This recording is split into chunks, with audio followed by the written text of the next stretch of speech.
how many people live without clean drinking water? Is it 1 in 20, 1 in 15, 1 in 10, or 1 in 8? 1 in 15. 1 in 20? It's 1 in 10. So What? 1 in 10 people don't have clean or access to clean drinking water close to their home. Whoa. Yeah. Okay. How many children in Canada are living in low-income households? 100,000, 500,000, 1 million, 1.1 million, or 1.2 million? 1.1 million. 1 million. I was gonna say 500,000, but I'm gonna guess it's more than that. So the census in 2015 reported that nearly 1.2 million children were living in low-income households, and that is about 17% of all Canadian children. That's it. Percent of the world's population is homeless. 2%, 4%, or 5%? 2%.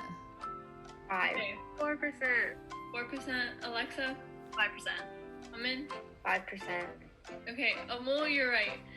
It's estimated that about 2% of the world's population is homeless. However, it's about more than 20% of the world's population that's lacking adequate housing.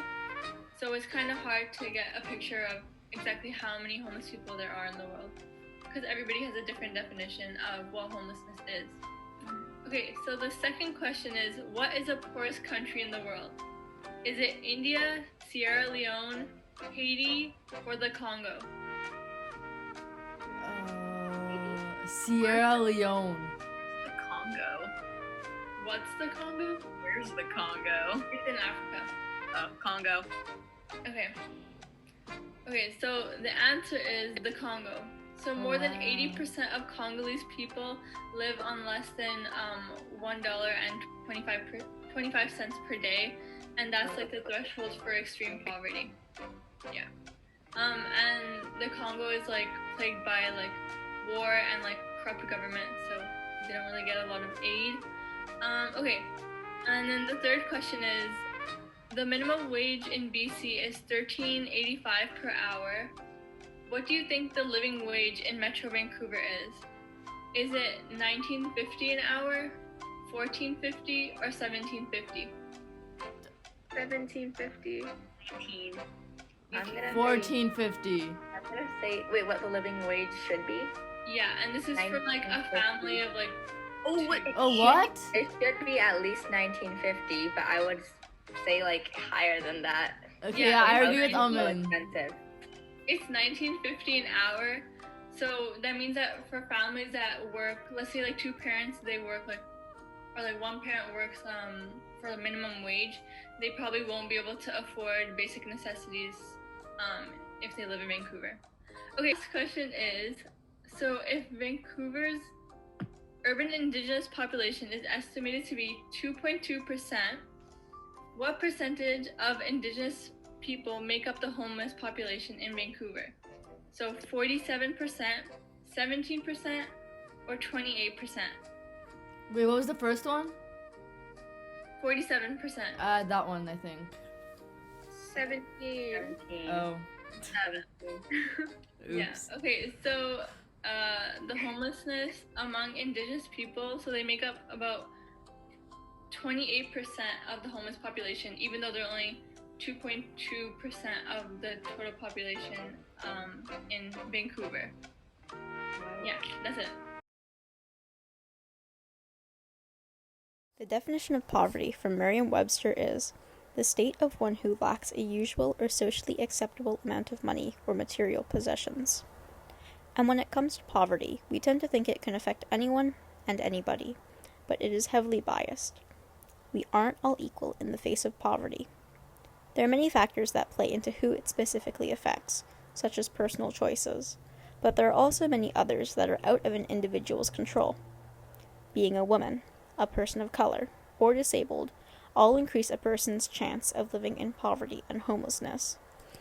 In Canada, if you are Indigenous, then your chances of being impoverished are 1 in 4, along with nearly 50% of Indigenous children. This is an extremely high statistic, but any values that have to do with poverty also have a link to history. The Indigenous peoples of Canada have been treated inhumanely for decades upon decades, and this has caused a ripple effect in the Indigenous peoples of today. Groups of people aren't susceptible to poverty for no good reason, but because of their history and the lingering effects in the modern day. Those with a lower standard of living are also predisposed to becoming impoverished and homeless. An individual's standard of living is classified by the level of wealth, comfort, material goods, and necessities available to them within their country. So, for people who have a lower standard of living, they tend to come from poorer, developing countries. There, people live hand to mouth, cannot afford food, and do not have access to clean drinking water or good education. If the country is war-torn, or has some sort of political discord, the standard of living decreases, and poverty rates heighten. Canada's standard of living is rather high due to its economy, at 169.42, while the Central African Republic has one of the lowest standard of living, at 30.3, and with poverty rates that rank some of the highest in the world. 62% of citizens living on less than $1.90 a day. But why does all this happen? The simple answer is the poverty cycle, in which poverty begets poverty. But there are also so many other components. Your identity, family, the country you live in, gender, and sexuality are all things that can either heighten or decrease your chances of living in poverty or being homeless. To end homelessness and poverty, locally as well as globally, we must first prevent it from happening. This means addressing issues, some of which Alexa mentioned. Many of these issues stem from structural inequality and trauma, such as intergenerational trauma, resulting in shocking numbers of homelessness and especially youth homelessness within Indigenous communities. But in the poorest regions, poverty is usually a result of government corruption and limited employment opportunities, as well as poor infrastructure and wars. To solve these problems would mean intervention and serious aid from countries and organizations. The first of the 17 Global Sustainable Development Goals from the United Nations is to end poverty in all its forms. The decline of global extreme poverty continues, but the UN states that the world is not on track to achieve their target of less than 3% of the world living in extreme poverty by 2030. And the COVID-19 crisis risks reversing decades of progress in the fight against poverty. Research warns that the economic fallout from the global pandemic could increase global poverty by as much as 500 million people, or 8% of the total human population. This would be the first time that poverty has increased globally in 30 years. Our own city of Vancouver is dealing with the effects of this and can be clearly seen in the downtown east side. The line keeps growing at the Union Gospel Mission. Put it in there, Mama. There you go. Number 13. 6 feet, please. 6 feet. One of the only places handing out a hot meal these days. Thank you, sir. There you go, Hank. Yep. We're seeing new people who never before have asked us for help in our line because they lost their job, they didn't have supports, and all of a sudden now they're in the downtown east side of Vancouver asking for food or for shelter. But that doesn't mean that there's no hope. Finland is a country ending homelessness by giving people homes. Many countries make homeless people live in hostels or shelters until they have found work or overcome health problems, such as addiction. But this can feel unsafe and overwhelming, and makes it even harder for people to change their situations. According to the CBC, there are more than 1 million empty homes in Canada, and on any given night, at least 3,500 Canadians are homeless. Canada could take the same housing first approach, but it will require increased investment and leadership at all levels of government as well as the community. What have you identified as the inequity? The poverty and homelessness that we are seeing everywhere around us has become normal and overlooked by many. We tend to ignore those that we see on the streets, avoiding eye contact because most people are afraid to talk about this issue or help those in need. Many factors are causing an increase in this issue, but not very many ways in which these people are getting help or resources. What the inequity is and what has increased the issue of poverty that we are now seeing is the poverty cycle, which is where a family is in poverty. Therefore, their children grow up in poverty, which comes with many disadvantages to their mental and physical growth and education. The family is then unable to afford post-secondary school for their children, which results in them having difficulty in finding a well-paying job, and then the cycle continues on.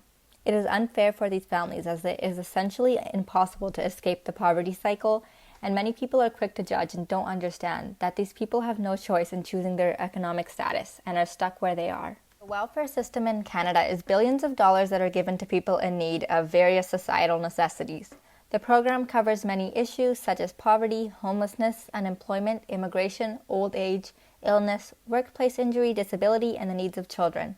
These programs that are available to all Canadian citizens are funded by the federal, provincial, and municipal governments, as well as us taxpayers. Welfare was first put in place in Canada due to the Great Depression. It had left thousands of Canadians unemployed, and Prime Minister R.B. Bennett created unemployment camps for single men. They entered these camps voluntarily and had the ability to leave whenever they wanted to. They were provided with a place to sleep, 3 daily meals, work clothes, medical care, and 20 cents a day.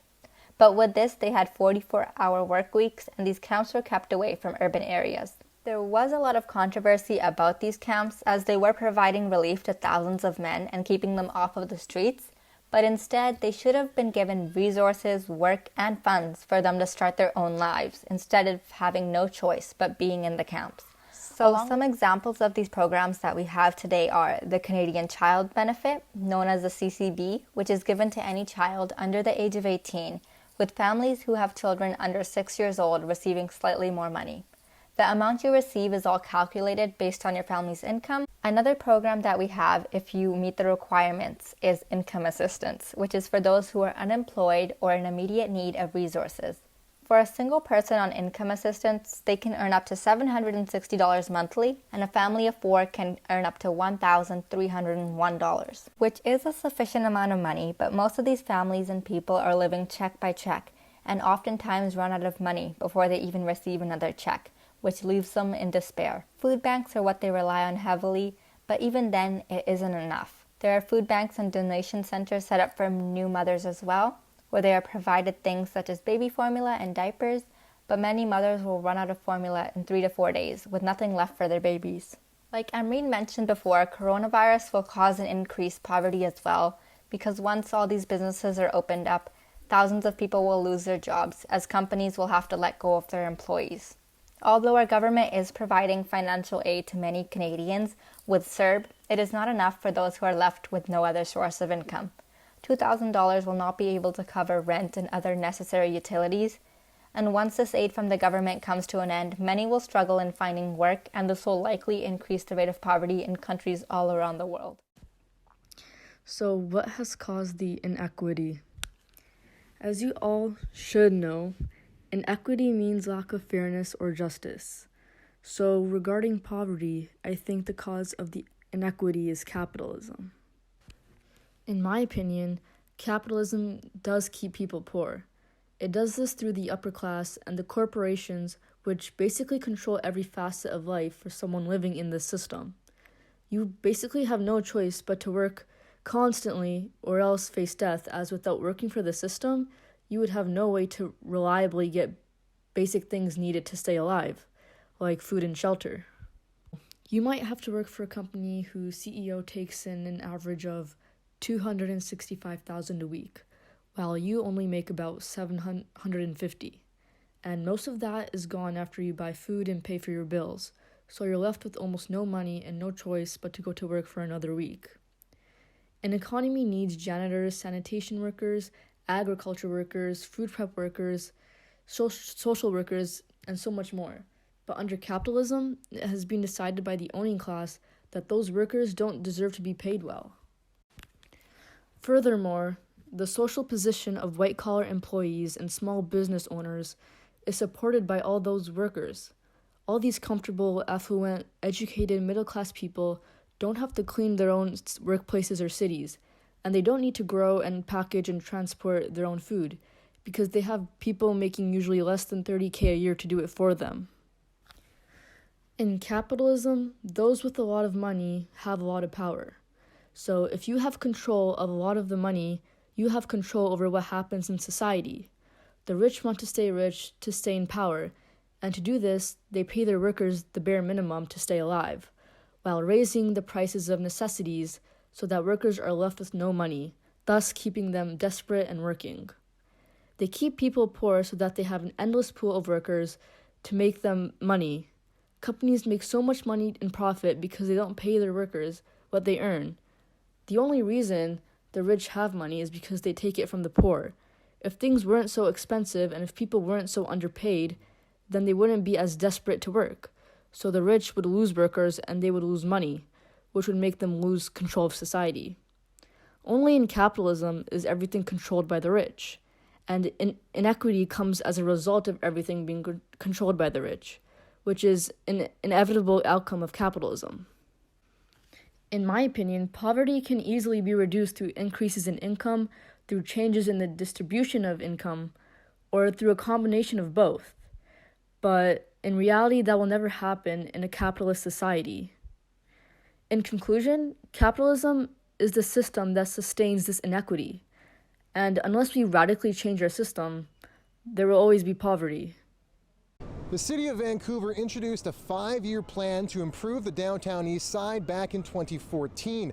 One of the main pillars of that strategy was to make life easier for low-income residents. But in the time since that was passed, homelessness in the neighborhood has swelled. For now, the city says its main goal is to find housing for people living in Oppenheimer Park.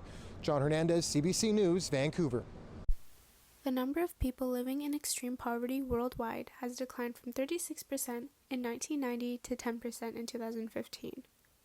The current COVID-19 crisis risks reversing the progress made in the fight for poverty, as the global pandemic will increase the global poverty rate immensely. More than 700 million people still live in extreme poverty today, and that number is currently rising every day. The main goal for poverty is to completely eradicate it by 2030, and the UN Sustainable Development Goals recognizes that ending poverty in all its forms around the world is the greatest global challenge facing society today. But it is possible to end extreme poverty. Economist Jeffrey Sachs calculated that ending poverty would take up to 20 years, and the total cost per year would be about $175 billion, which only represents less than 1% of the combined income of the richest countries around the world. The Sustainable Development Goals consist of 17 goals, in which eradicating poverty by 2030 is the first. There's a list of targets to be met to achieve this goal by 2030. One of these targets would be to ensure that all men and women have equal rights to economic resources, as well as access to basic services, ownership and control over land, and other forms of property, inheritance, natural resources, appropriate new technology, and financial services. Another being to build the resilience of the poor, reducing their exposure and vulnerability to climate-related extreme events and other economic, social, and environmental shocks and disasters. Also creating well-grounded policy frameworks at the national, regional, and international levels to support accelerated investments into poverty eradication actions. The world is not currently on track to rid of poverty by 2030, but if society works together, we could be in a better place. Poverty has an impact on us all because as human beings, our well-being is linked to each other. Inequality is detrimental to economic growth, and it undermines social cohesion, which can increase political and social tensions, and sometimes drives instability and conflicts. Your dignity is tied to every other human being on Earth. When millions of us struggle to survive, human energy is diminished. When so many of us are still hungry, human potential is suffocated. Poverty has many forms, but no borders. To become fully human, we must free ourselves from the tyranny of poverty and from the grip of hunger everywhere. As we end poverty, true prosperity begins. as we end hunger, we all start to flourish.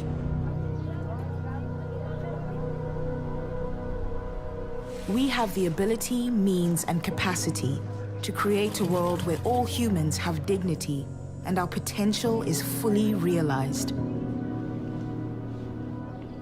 This is the story you are shaping.